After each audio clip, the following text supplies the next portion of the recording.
Hey everyone, Arjun Dhingra back with you again here with the Mortgage Reports. I am a mortgage advisor of the last 20 years, so that gives me a little bit of experience, but I want to talk to you guys about a hot button topic, which I've been fielding a lot of calls and emails nationally from homeowners and aspiring homeowners across the country asking about, do I buy now? Do I wait? This market feels like it's running a little too hot. I feel like a crash is imminent, or I want to wait for a major correction. So taking all that into stock, I wanted to put out a piece here and share it with you guys about why this market is very different from 10 years ago, back in 2008. We're going to get into what are those differences and why you can feel a little bit more safe and have some peace of mind about today's market when comparing it. And in a second or follow-up to this segment, we will talk about what the true cost of waiting is. But for right now, we're going to get into those differences between today's housing market and 10 years ago. So as I mentioned, this is not 2008. It's not even close. The first reason is that we've got more stable borrowers and much more responsible or stable loan product that's out there.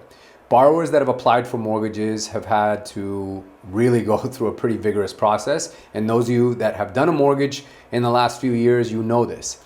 You are asked for a lot more paperwork. They really get into it with you to make sure that you qualify for this loan and that you are a responsible borrower who's going to be in position to repay this loan for as long as you have it. Those types of tougher lending standards and criteria, along with the fact that we've got much more stable long-term mortgage product out there. 30-year fixed mortgages have been done in widespread popularity, more so than they were several years ago. So banks and investors have priced those loans more attractively because they want to entice people to take a long-term fixed product where there's no fluctuation, no movement, and a lot more payment certainty. Next, and perhaps most impactful, is borrowers are sitting on more equity than they ever have before, and definitely when compared to 10 years ago.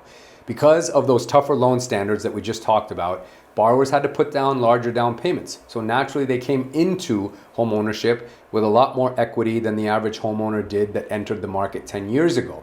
That, and you couple it with the fact that we have had record nationwide appreciation that everyone has been riding over the last several years, and you've got some borrowers sitting on a big chunk of cash. Next, and this is where it gets a little bit more sophisticated and deeper, are the labor markets and how they pertain to housing. So last time around, the financial services or the financial sector crash impacted, or the job losses more specifically, came from people in the financial sector, in the brokerage sector, and consulting spaces. Many of these people, in fact, the vast majority of them, owned homes, and some of them owned multiple homes.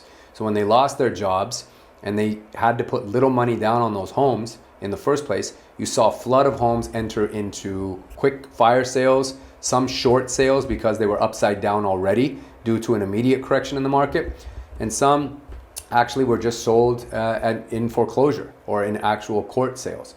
As a result, this brought down prices further, and it started a wave of cyclical decline in home values and more houses coming on the market, more houses being sold for less than what they were purchased for, and it continued to drive down home values nationally.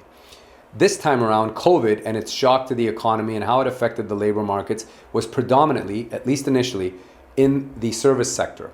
So many people that work in those sectors, in fact, the number being 80%. So 80% of the job losses that took place initially in the wake of COVID were disproportionately renters. So you didn't see this glut of inventory come on and hit the market all of a sudden. And a lot of those renters went and either rented elsewhere, they consolidated households, or did what they needed to do to survive. So you didn't feel or find that there was this massive correction after a few months of COVID had gone by. In fact, the majority of the homes that were owned are still owned by people whose jobs are either safe or they've just not been lost yet. So time will tell if anything's going to change that.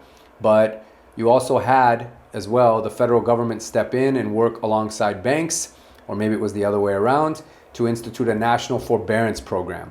So this allowed borrowers that were sitting in their homes to either request 3, 6, or 9 months of a grievance or kind of a safe period to not have to make payments. So many of them have been sitting on stockpiling cash from not having to make payments while waiting for their jobs to either come back or for income to correct itself somehow within that household. But their home is still worth a good amount of money. So we're not seeing homes just hit the market here in the way of just a flood of inventory come on and get sold at bottomed out prices or even corrected prices. Anything that's selling is still selling for what a seller wants, and it's selling in many cases above that. So those are your key differences between 10 years ago and now. And if you were following along, I hope you can agree that they are not the same markets, not even in the slightest. So keep that in mind when you're having conversations or hitting pause about whether or not to enter the market. You still want to do your diligence and your homework. Talk to an advisor, as I always say, to see if it's the right time for you personally. But as far as this housing market is concerned, it's not crashing anytime soon. Keep in touch with us here on the Mortgage Reports. Love to hear your feedback, share your thoughts with us. Keep watching and reading, and I will see you guys in the next segment.